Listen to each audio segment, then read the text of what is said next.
Il est 15h08. Hier, le président de la République avait rencontré les familles des otages retenus au Mali. Comme chaque premier samedi du mois, ces familles se rassemblent pour ne pas oublier. Nouveau rendez-vous aujourd'hui à Nantes autour de la famille et des amis de Pierre Legrand, le plus jeune des 4 otages détenus par AQMI. Et pour en parler avec nous en direct sur BFM TV, Alain Legrand, vous êtes le père de Pierre Legrand. Merci beaucoup d'être avec nous sur BFM TV en direct.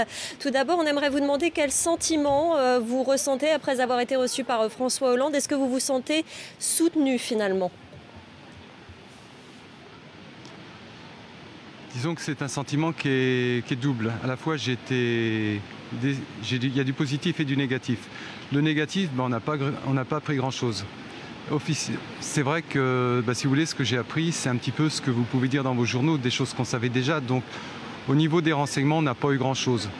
Par contre, ce qui était vraiment positif, c'est que le président a pu jauger notre impatience, notre colère et a entendu tout ce qu'on avait à dire. Mon fils est parti, ça va faire bientôt 3 ans qu'il est parti en Afrique. Il est parti au mois d'avril, il allait avoir 25 ans, il va avoir 28 ans. Après 5 mois de travail, il a été pris en otage et je n'ai plus de nouvelles de lui. Le président a entendu notre impatience de les revoir. En quoi consiste votre action pour ne pas oublier les otages? On voit ce rassemblement aujourd'hui. Est-ce qu'il y a d'autres actions que l'on ne connaît peut-être pas encore? Oui, alors nous, tous les mois, depuis bientôt 8 mois, nous faisons un petit rassemblement sur la place Royale à Nantes à 14h30, tous les premiers samedis du mois.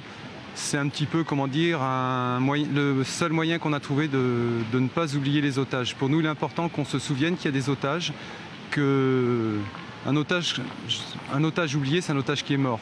Donc pour nous, il est important qu'on se rappelle des otages, il est important que les politiques sachent qu'il y a des otages, que la population le sache. Donc au niveau des actions à venir, si vous voulez, là on ne sait pas trop. Vous savez, être parent d'otage, ça ne s'improvise pas. On va voir, on ne sait pas exactement. Il y a d'autres actions prévues, mais rassurez-vous, on vous tiendra au courant. Hier, René Robert pointait du doigt l'intervention au Mali qui met les otages en danger, cette intervention militaire. Pourtant, ça a quand même permis de les localiser. Qu'est-ce que vous en pensez, vous ? Les localiser, moi je mettrais un point d'interrogation quand même, parce qu'on nous a dit qu'ils étaient dans les Ifugars, c'est dans une zone qui fait environ 25 km² et on ne les a toujours pas trouvés.